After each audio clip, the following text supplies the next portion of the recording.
Welcome back to the Marianne Hickman Show. Today's guest, how do I even put this? I was chatting with a friend of mine, and he referred me to Hunter. And I had the hardest time remembering, how did I meet Hunter? Did I meet him in the gym? Did I meet him on social media? I actually met him through a friend, a previous member of the podcast, Glenn Lovelace.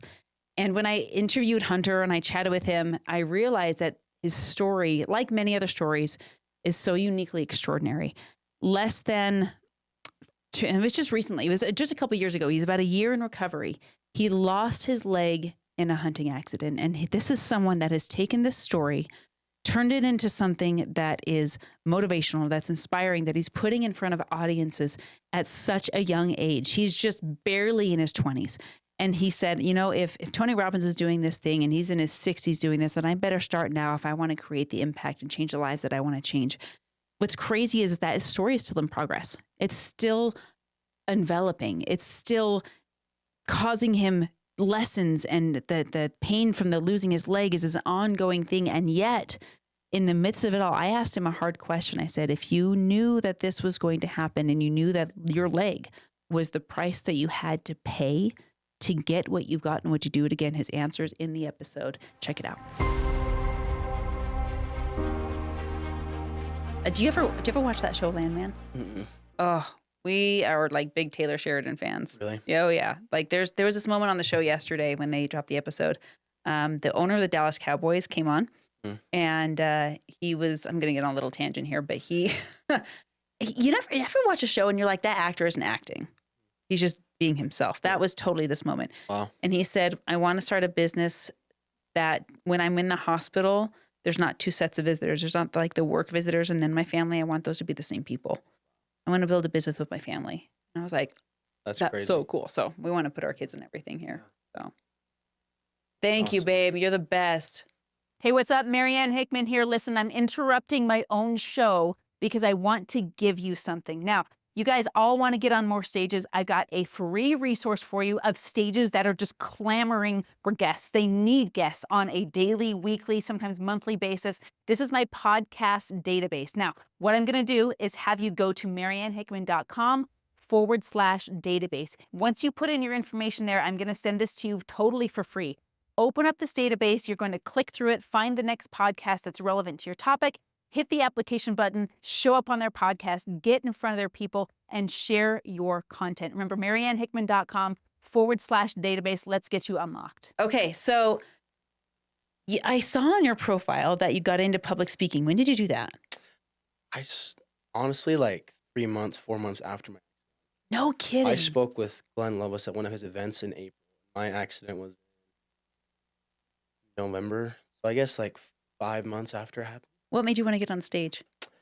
People all the time are like, you need to speak.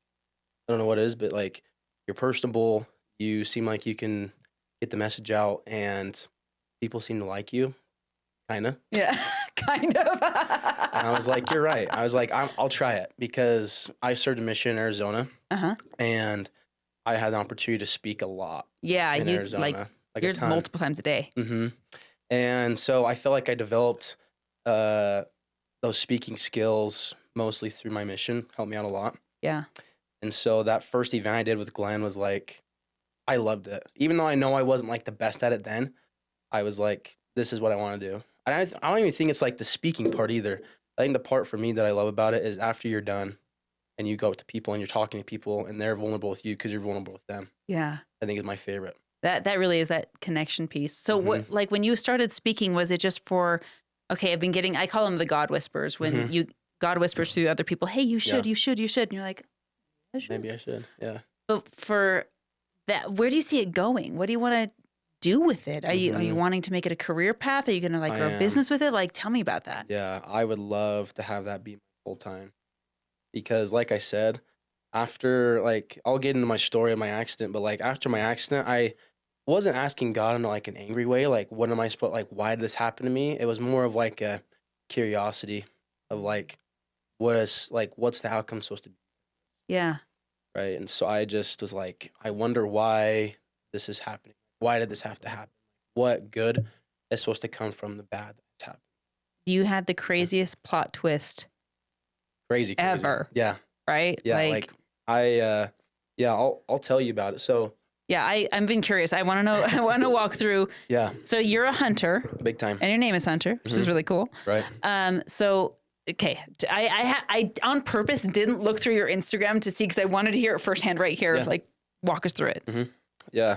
So I like to start kind of with my whole life story of how I tell it, because I've come to realize that this has been like, I don't want to say my destiny in a way, but in a way it has been. Yeah, yeah. Because like you mentioned, my name is Hunter. My parents really debated on naming me Hunter or not. They felt like there was really no other name that fit me. And I've grown up hunting. Like, it's a passion. Like, that and sports are like my two passions. And so I felt like, you know, that's all I did. Like, I don't feel like I was like a regular kid, like where I was like playing with toys or whatever. Like, I was always like outside with my dog, outside with the ball, like always with my dog in a field, like doing something like that, right? Like outdoorsy. And so I just kind of have come to find out that's been like my destiny for this to happen. And I hate saying that because it's true, but going through my high school years, I had a decision to serve a mission and kind of, delay that time of like hunting and fishing and sports, because I wanted to come back and play sports in college. Actually, like, that was another thing I wanted to do. Like college football? Yeah. Yeah. And so I just was like, I'm going to consecrate these 2 years to the Lord, and I know that it'll benefit me in the long run, right? And a mission, some people say mission's like the best 2 years of your life, but I think it's the best 2 years for your life. I would not say it was the best 2 years. There's times where like really sucked. Yeah. Like bad, but it's definitely was the best 2 years for my life because it prepared me for what was to come next, which was super short after my mission. So I got home in August of 2023. 23. Oh, wow. So okay. it's been almost a year and a half. It'll be a year and a half in like a week and a half since I've been home. Wow. Crazy. That's like so recent. Yeah, really recent. And so in August, got home, started working like 5 days after I got home. I started working, kind of being an electrician and like starting out that way, because I was like, I want to start my own company, be an electrician. Okay. And so I started doing that. And then I was just like, oh, I don't know if that's for me. I moved on. I was a concrete laborer, which that was awful. It taught me a lot because I worked 60-hour weeks. Dude, props to the blue collar work, man. Like that's so hard. Like, it was 4 a.m. to 4 p.m. like every day. And so after I did that, I told my dad, and the hard thing was about that too, not alone was it like physically demanding, but mentally too, because I spoke Spanish in my mission. And everyone that worked as a concrete laborer, like, none of them spoke English. Yeah. They were all from Mexico or, South America, somewhere Central America. And so I spoke Spanish for 12 hours straight, almost every day, on top of physical labor. So like mentally and physically, since Spanish isn't my first language, like I would just come home so tired. I bet you were wrung out, man. Oh my gosh. Oh shoot. So after like a month and a half of doing that, I told my dad, I was like, I think I'm done anymore. I was like, it's been a really good learning experience. And I've always grown up hardworking. Like my grandparents own a farm. Like, I've always hauled hay growing up. I have horses. Like, not that I wasn't a hardworking person, but like that really taught me, like, I guess, a different level of hardworking. Yeah. Yeah. Well, and that work will break you. Oh, it did. Like, and some people last into their 30s and 40s, and then it's like, I'm suffering from back problems and whatever. I think if you're going to do it, it's just for a season. I don't think it's a lifetime thing. No, it's so hard.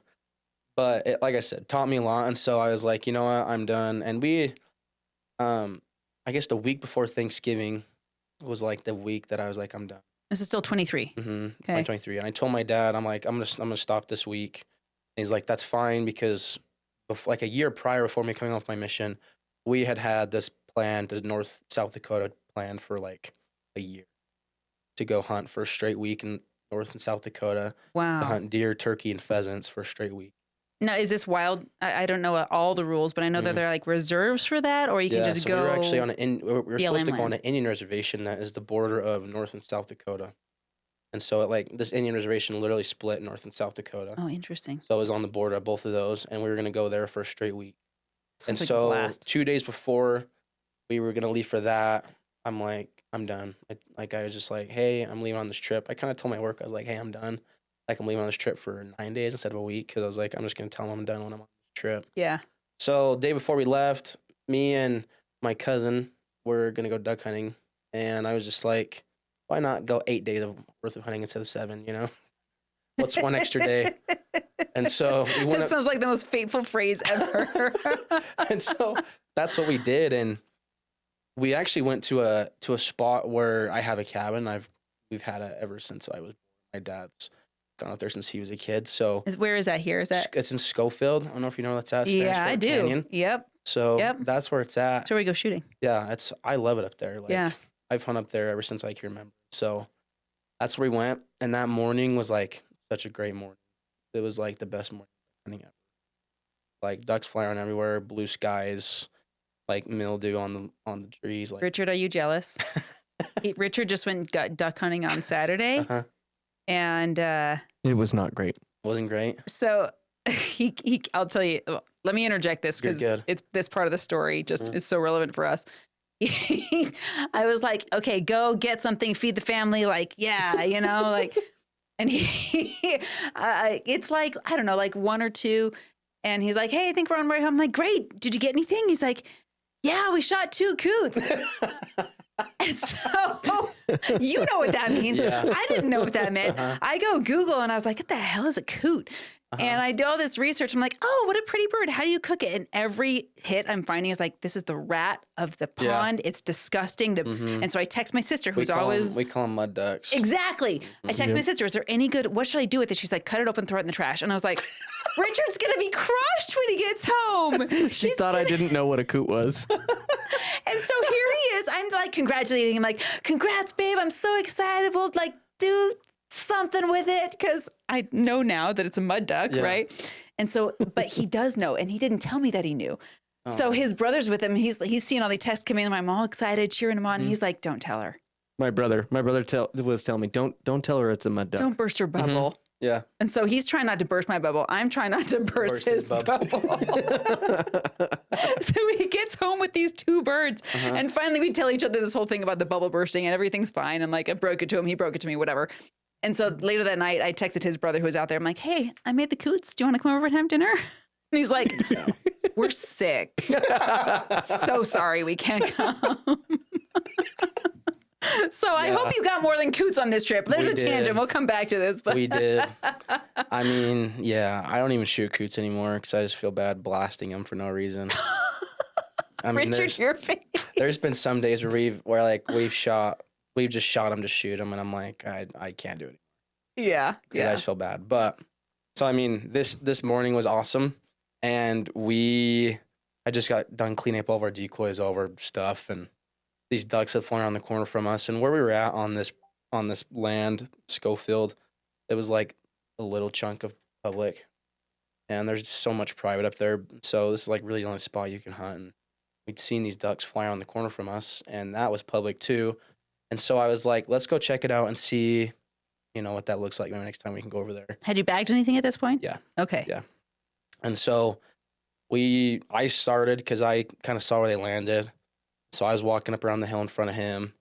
He's behind me, and he went to see if his gun is on safety, and he wasn't paying attention to the barrel was pointed and just fired. No, and shot me right in the back of the leg, kind of where my hamstring, like where your hamstring connects to your knee. Yeah. It's like from there to like midway down my calf, like that big of a spread. Because it was like 15, 20 yards. Yeah. And I think every single BB went into my leg. Gosh. Because we've counted, there's like 150 something. No way. I still have like 80 something in my leg too, which is You crazy. still have 80? Is that lead? Is that like It's poisoning steel. you right now? It's steel. Shoot, So, man. which is actually good. If it was lead, it would be a lot worse. But steel's better. And so at that point, I didn't freak out because I knew what had happened because my leg just gave out. I fell to the ground. And I told myself, like, I don't have service. We don't have service right here. I knew he didn't. And so I stood up and kind of tried to walk my way up the hill. My leg was just completely numb from like midway down my shin all the way down to my foot. So I couldn't feel my whole left leg from that part. And so I hauled my way up the hill like 25, 30 yards and to the point where we had service. And he ripped my waders off me, made like a makeshift tourniquet, like ripped the sleeve off, grabbed the stick, made a makeshift tourniquet. He saved my life that way. So he knew exactly what to do. He saved my life that way, like big time. Like to this day, I think about that all the time. Like that was probably the biggest crucial moment. He made a mistake, but like he saved my life too. Yeah. And he saved my life another way. And I'll loop back around to that later. But it was just crazy that happened. And then we tried to call the police department, and we like called them once, and then service cut out, called again, service cut out, called again, service cut out. And that's when I really got frustrated. I was like, what the freak? So then I was like, just call my mom. So we called my mom. Mom called my dad. My dad called the police department, told me where we were at, 'cause my dad knew where we were. My mom knew we were at Schofield, but she didn't know exactly. Yeah, you need your GPS at that point. Yeah. Mm-hmm. So then my dad called because I told him we were. And so they got there like 30-ish minutes later, and they got down there, put an artificial tourniquet on me. I think that hurt worse than a gunshot. Probably. The artificial tourniquet was awful because, like I said, my leg was numb, so I still felt it, but it wasn't like plus my adrenaline and everything, but where they put it was like on my thigh. Yeah. Where the bullets weren't at. Yeah. And I just remember there was one dude holding it there, and one dude that was like with all his strength and he's power, like twisting it, right? Yeah, like turning it. And so that hurt really bad. And I just remember them putting me on a tarp and carrying me and to the helicopter because I got life flighted like 150, 200 yards. Oh my gosh. And then I don't really remember a whole lot in the helicopter. I just remember asking them if I was going to be okay. They're like, yeah, you'll be fine. I was like, okay. You're doing your job. Good. So, You got to figure out, Rich, if Mike was on that life flight. Yeah, his brother, I'm texting same brother. him right now. His brother's a life flight medic. really? Yeah. Yeah, I mean, it was the one in Utah Valley. That's the one he works. Really? Yeah. Wow. Holy crap. If that was, no way, that would be so crazy. That would be.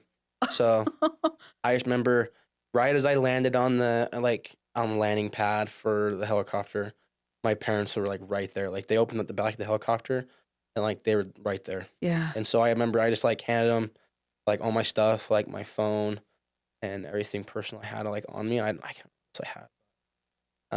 And they're like, hey, you're gonna be fine. Like everything, like you're gonna figure it out. Like, yeah, you're right.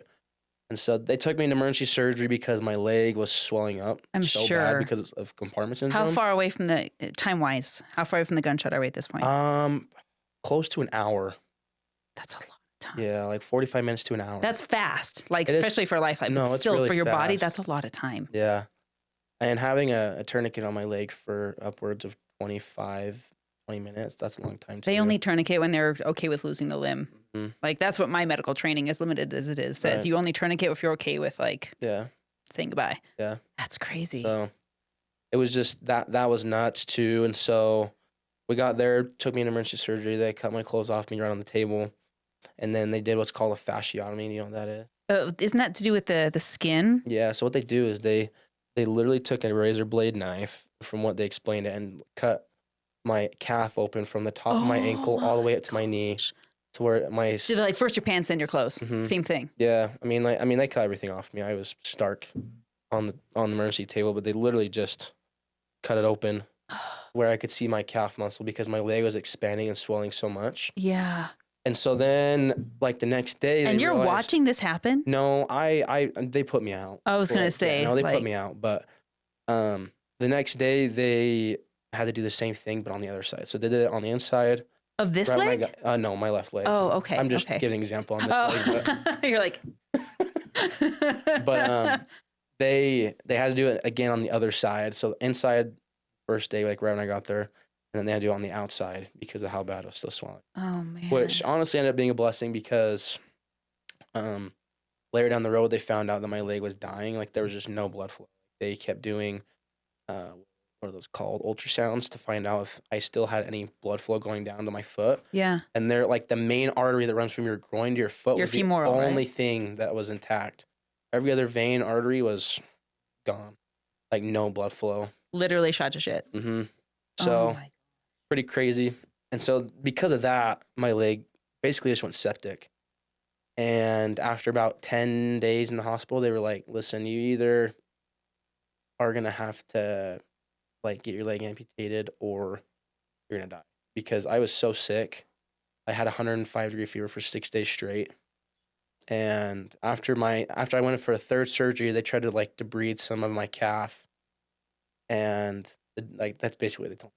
You're either going to have to get your leg amputated or you're going to die from infection. I think that was the one reel that I watched that made my jaw hit the floor. Was how do you even wrap your brain around that conversation? And it's like, The other thing is too, is it wasn't really a choice. Like they're like option 1 or option 2, but it was really like one option. You're like, we can't let this happen to I'm you. like, I'm not dying. Yeah. So it was really only one option. The audio keeps cutting out. I'm gonna jump in there real quick and just look at the Okay. Okay, thanks, mic real babe. quick. Yeah, we'll just make You sure that good? because it's about to get real juicy in here. You're good. Oh, that wasn't really seated super good. Maybe that fixed it. Just make sure. Okay.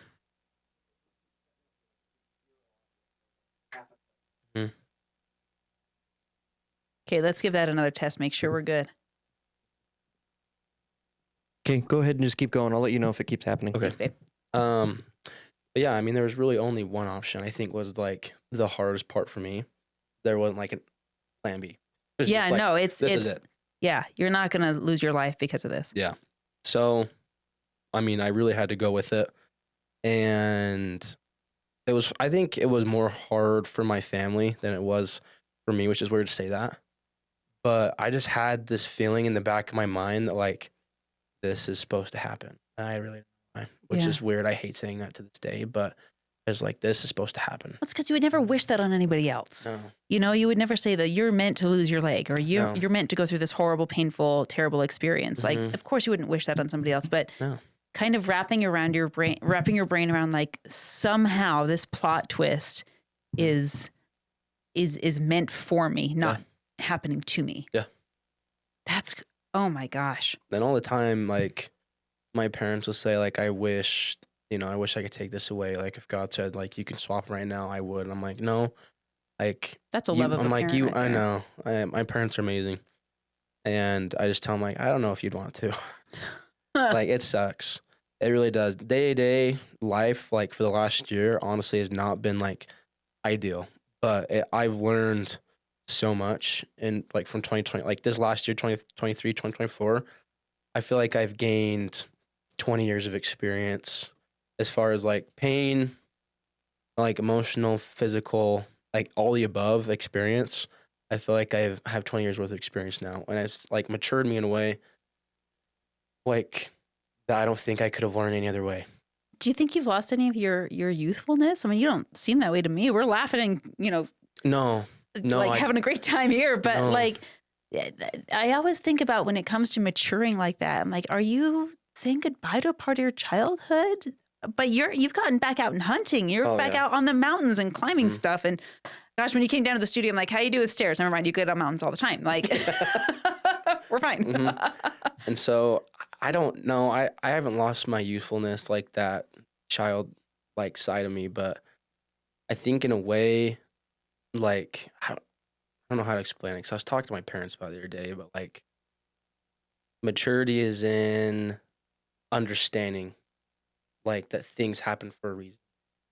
Like because in my and like the way I've looked at it is I told myself, I don't know why, but before I came down to this earth, God said, here's things you're going to go through. hmm And I agreed to it.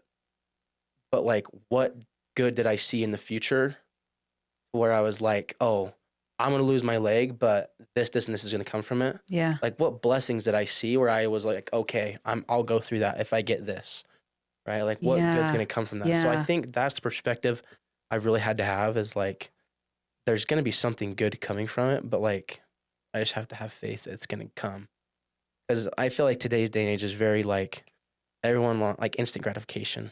Instacart. We've got the Uber. We got Yep. everything. Everything's at the touch of a button. Mm-hmm.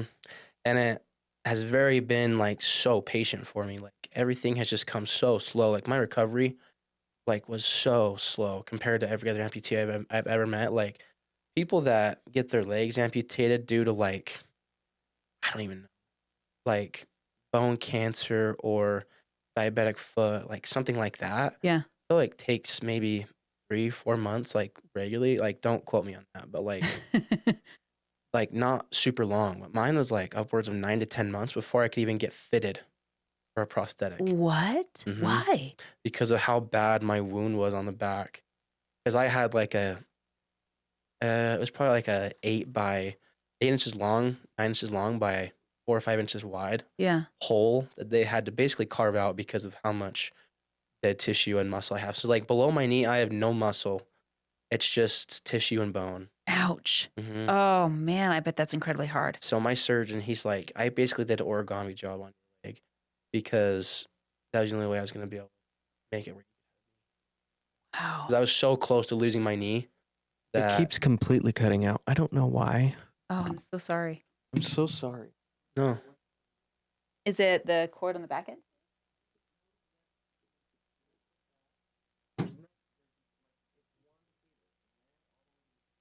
Weird. Is it touching any other cables?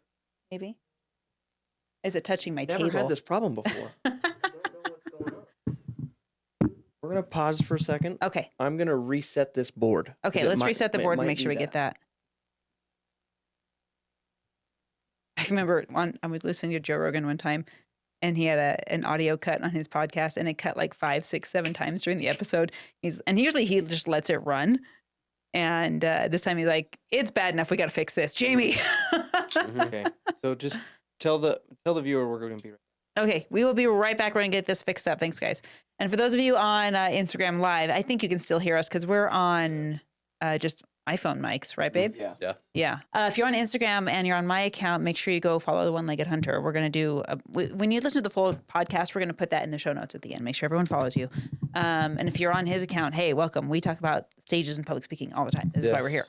But I like when we get fully back in, I want to I don't want to leave off that part because you're about to drop some bombs, but I really want to, in your keynote, I want to talk and understand how you take this story and make it relevant to your audience because it's very rare that this happens to people. It's exceedingly rare. You're not talking to amputees all the time. Maybe you are in your ideal setting, but perfect. Is that sounding good? I don't know. It's only his mic that's cutting, so we'll just have to see how it goes. Okay. Perfect. Thank you so much, babe. Yep. Okay. We're back. Thank you. Okay. Tell me where we left off. Yeah. So I was talking about the reason why my process of like healing took so long. You got this origami surgeon. He wants to save your knee. He really wanted to save it. And that was our goal. Like he said, like our goal is to save your knee. And they literally gave me probably a 10 or 15% chance of that happening. Very slim. Of my knee, like being able to save it because I guess it was an infection, but like my leg just kept dying and moving further up. Yeah, the sepsis. Right? It just kept coming up farther. And so the same thing happens with snake bites, I guess. It just more just works dies. its way up. Yeah. And that's why it's life-threatening. And so that's what happened. And so first what they did, they gave me that option, right? Like I talked about earlier, they said either your leg amputated or you're probably going to die from infection. So I said, okay, we'll go with it. They amputated my leg and I was still sick for like 3 days after. Not as bad, but I was still pretty sick. Like in my level, I can't remember what it's called. It's AK, I think, AK levels, like where how high your blood count. Yeah. They told me that was still way higher than usual. So I was still fighting something. Still fighting an infection. So they were like, we're going to go back in and see if your leg is still dying. So come to find out, still was right behind my kneecap though this time. And so I would show you, I have pictures on my phone, but it literally looks like if you were to cut a pumpkin in half and like on Halloween and how they carve out a pumpkin. Yeah. That's what it looked like. So there was no muscle or anything, like just straight skin and bone.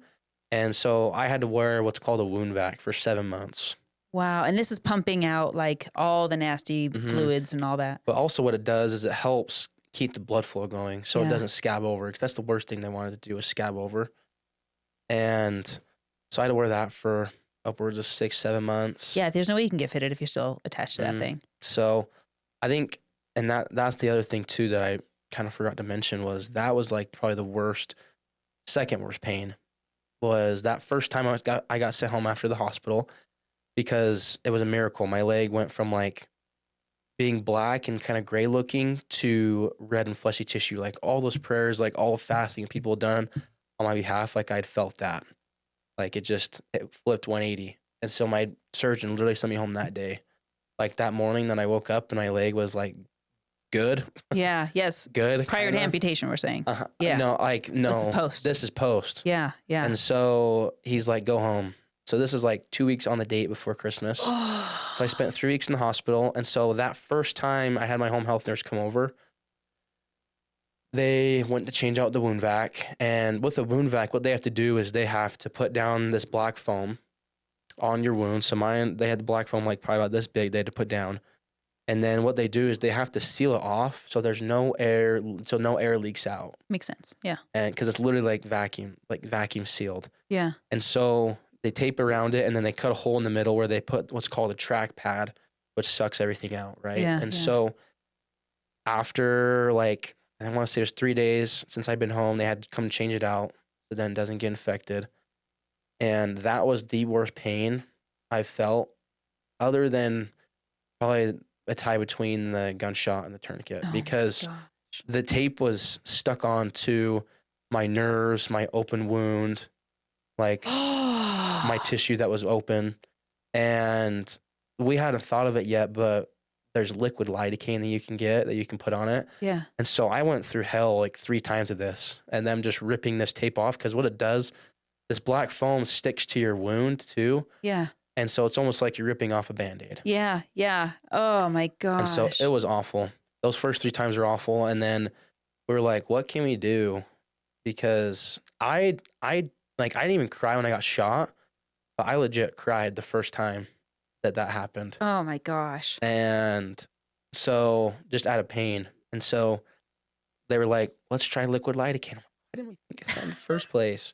So then over the course of the next 3 or 4 months, they had to come to my house and do that. They used liquid lidocaine and would just shoot liquid lidocaine straight down that tube that led to to my wound. Let it soak in and it. just let it soak. And they just let it soak for like 5 or 10 minutes, and it numbed my leg. And then they were able to rip it off. It still hurt a little bit, but Sure. not as bad. And so it's just been like a big trial and error, like throughout this whole process.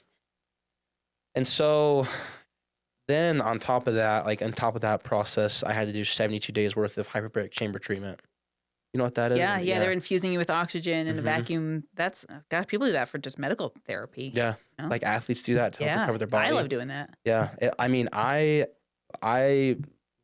think that was the biggest game changer, honestly. No was probably kidding. the hyperbaric chamber. Well, especially in Utah. Our air is not super thick anyway. So on top of that, and so I think that's why it took so long, because I had so much to do, like get it to heal up and close up enough. Yeah. And then it's like, as soon as I got my prosthetic, my first one was not very good, because then my leg shrunk even more, atrophied more. And so then I was causing more pressure points on different places and causing sores on different places. And then I got another one that fitted perfectly, but because this one is made by machine. The first one was kind of handmade molded, and this one's made by machine. It's called the Symphony machine. It's a new machine they're coming out with. And I actually had the opportunity to go up to Tennessee and to demonstrate this machine in Tennessee on stage while sharing my story. Wow. Which is really, really cool. That's because awesome. there's only one of them in Utah that I know of, at least. And it's in Salt Lake. That's the one I went to. And it's amazing. Like, it literally makes your shock it for you as you're standing in it. Like, you stand in this machine, like a cylinder machine that you stand in, and then it makes that mold right there on the spot for you. So then it tells the process where your body wants the pressure point. Huh. That's awesome. We have as your weight bearing. We have a member of our community that is an amputee just recently as well. I need to make sure he knows about this. Yeah. And then there was another guy that came. He had no fingers. Yeah. Another amputee, and oh my gosh, he would love to know about that too. Crazy. That's so freaking awesome. Yeah. So that was a game changer. And then, like, honestly, just recently, I don't know, like, it's just crazy, like, everything you have to deal with as an amputee. But, like, because of my old prosthetic caused sores, with my new one, it didn't cause new pressure points, but there was just other pressure points where it was at where it didn't cause sores. Yeah. Because that's where my body wants those pressure points. Right. But with those new pressure points, like, it opened up a new sore on a new spot. And then my leg has, like, gotten swollen and inflamed, and they're worried I have an infection now, which is why I'm on crutches. So it's like, oh my just gosh, trial and error. You're still just trial and error in the middle like, of it. But you're like still hitting the prosthetic. gym, and you're still. I watch you do leg press, and I was like, you've got to be kidding me. No freaking excuses, dude. So, yeah. I mean, and that's kind of up to date, now, which has been, like I said, trial and error, I feel like is what it's been the past year. But I know that there's going to be something good to come out of it. And But there already is, though. There Look already at the has people been. that are Oh. listening to you speak. Like, Yeah. how do you, and that's what I wanted to wait till we were back on camera to ask, is when you're in a room and you're, Mhm. I don't know if you're always talking to people that are in your same situation where Yeah. they have an amputation, or if you're just talking to motivation in general. I don't know who your audience is, but I'm assuming it's not just amputees all the time. No. How do you bring this relevance to that audience? Mhm. Like, what are the lessons, like the 3 bullet points of the lessons that you learned that you bring to those Yeah. people? That's a great question. I think I guess my call to action is like finding your purpose. Because with me, like I said, my name's Hunter. It was a hunting accident. Like something that I love and have a passion for is something that hurt me the most and like nearly killed me multiple times. Yeah. And so it doesn't seem like it was a coincidence, you know? Yeah. And the thing that I thought about over Thanksgiving too, because that was my year mark, was like the day before Thanksgiving is when it happened. Why it happened the day before Thanksgiving? Like a day of thankfulness. Yeah. That too was like something I thought about. So there's tons of lessons that I've come to learn from it that I can help apply to other people, like finding your purpose. Because something I thought about is like people ask me all the time, you got shot, right? Like how are you not bitter about it? I'm like, you're right, but God gave me another shot to like continue my mission when I kind of stopped when I got home. Like I was still doing the things I needed to do, but I wasn't being like, I don't want to say a missionary, but I wasn't like, my mission had kind of stopped in a way. You were reaching the impact. Right. You had impacted yourself probably, Mhm. Yeah. but your outward impact Kinda wasn't stopped. as big. Yeah. And so I feel like now I'm continuing that through speaking. And then people are like, okay, well, you lost your leg. And I'm like, yeah, I lost my leg, but I've gained a lot more in relationships. And I understand, I guess, my Heavenly Father and Jesus Christ more now on a different level than I never thought I would have, due to like what Jesus Christ went through and the pain that he went through, right?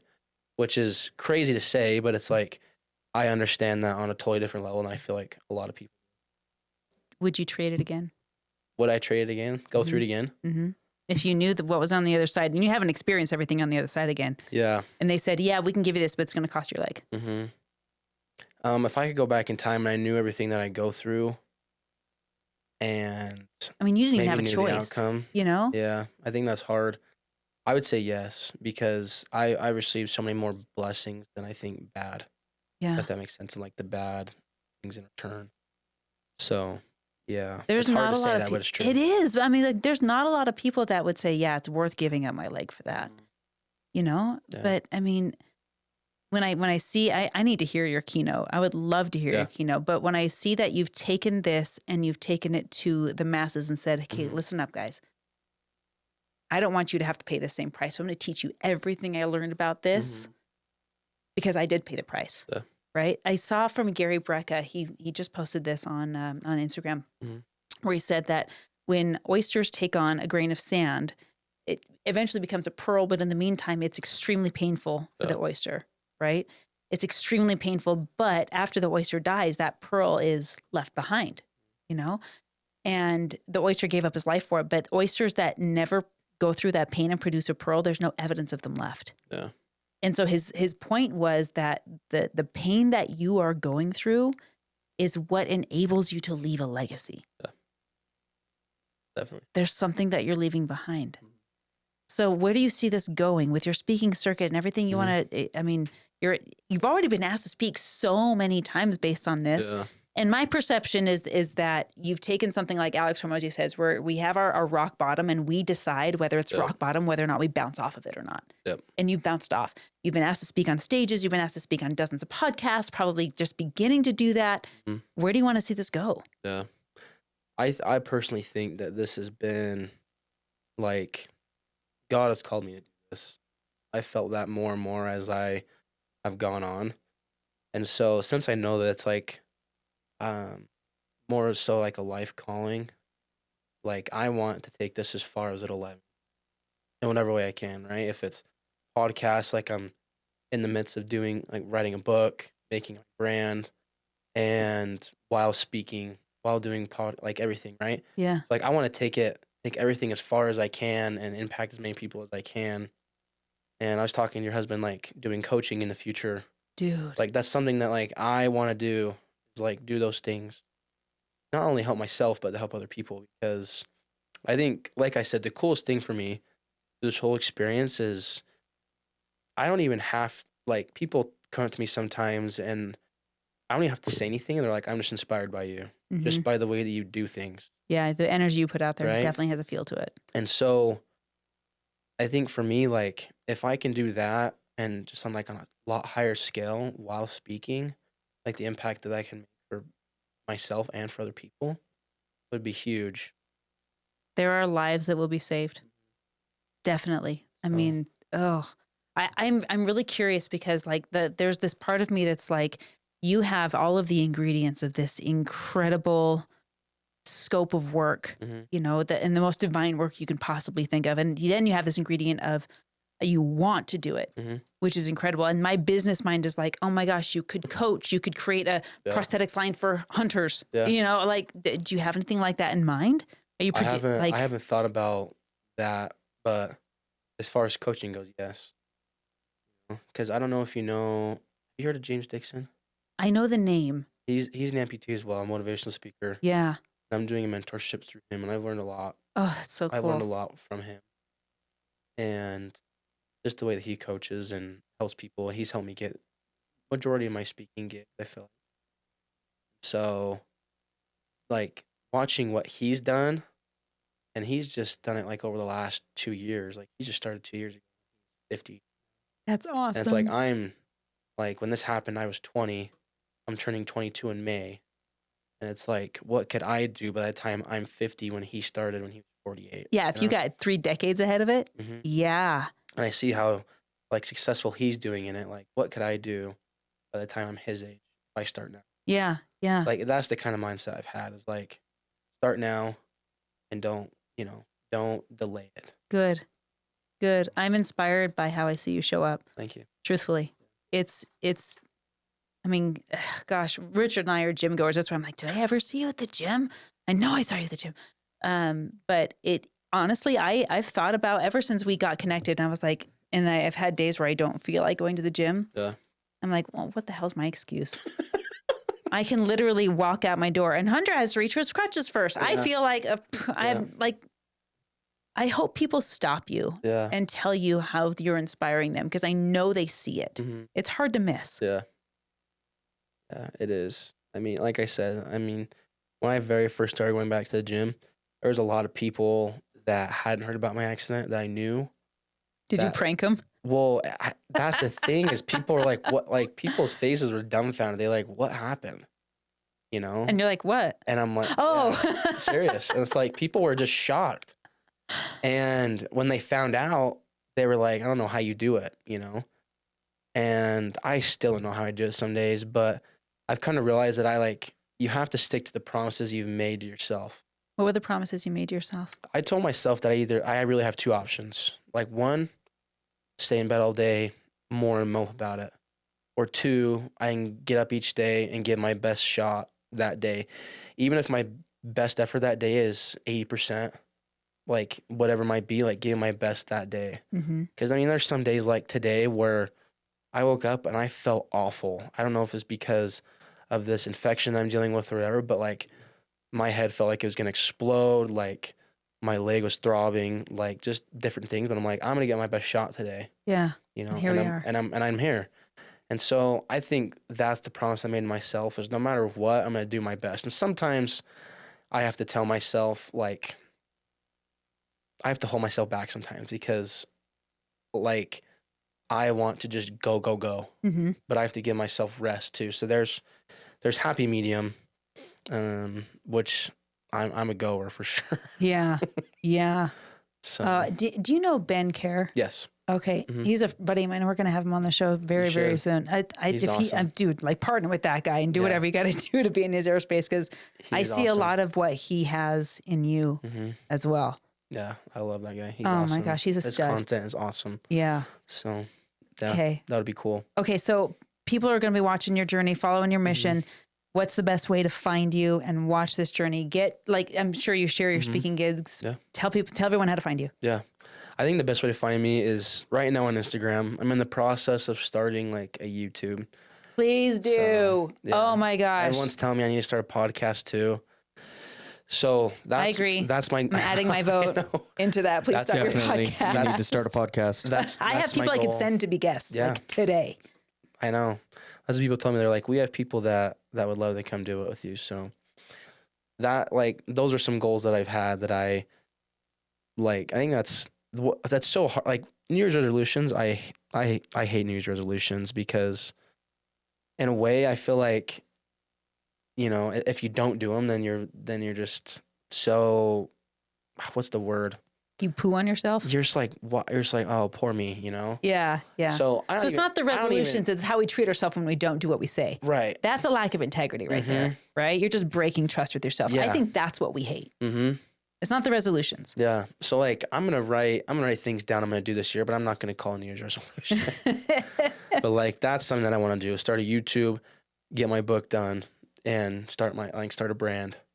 Dude. So, but for right now, the best way to find me is on Instagram. You either look up Hunter Rasmussen or the number 1 _ Leggett _ Hunter. Okay, we'll put those all in the show notes. Yeah, she'll do that. But yeah, I try and post at least 3 times a week, 4 times a week, sometimes twice a day. I don't know. It just depends on what I'm feeling. Yeah. So, yeah, well, people that are logging in now, they get to watch that entire journey as it unfolds because we're in real time right now. That's incredible. Okay, so if there was one message that you could gaze everyone in the eye and tell them what they needed to hear, what would be the last thing you said if tomorrow you weren't on this earth anymore? Yeah. Wow. That's God forbid, knock on wood. I'd say that's impactful. I would say,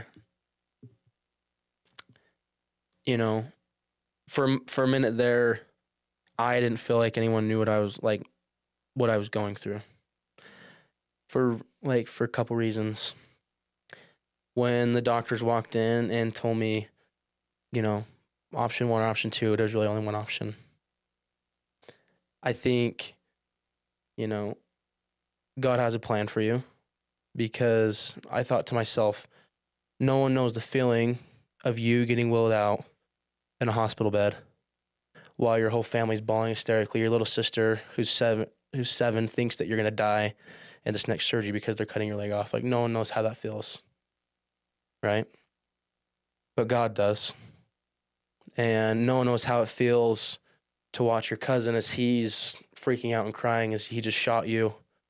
And he, you know, I can tell that he's in distress and that he doesn't want you to die. Like, you know, I didn't think anyone knew how that felt, as I had those experiences where they were like, so, like, I can still picture him now, but it's like God does.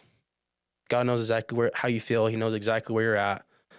And I think that's the message I have, is just keep going. Because no matter where you're at, he's going to meet you where you're at. So, yeah. Best every day. Yep. I love that. Hunter, thank you. Thank you. Thank you for being on the show. Yeah. Friends, you got to go check out Hunter.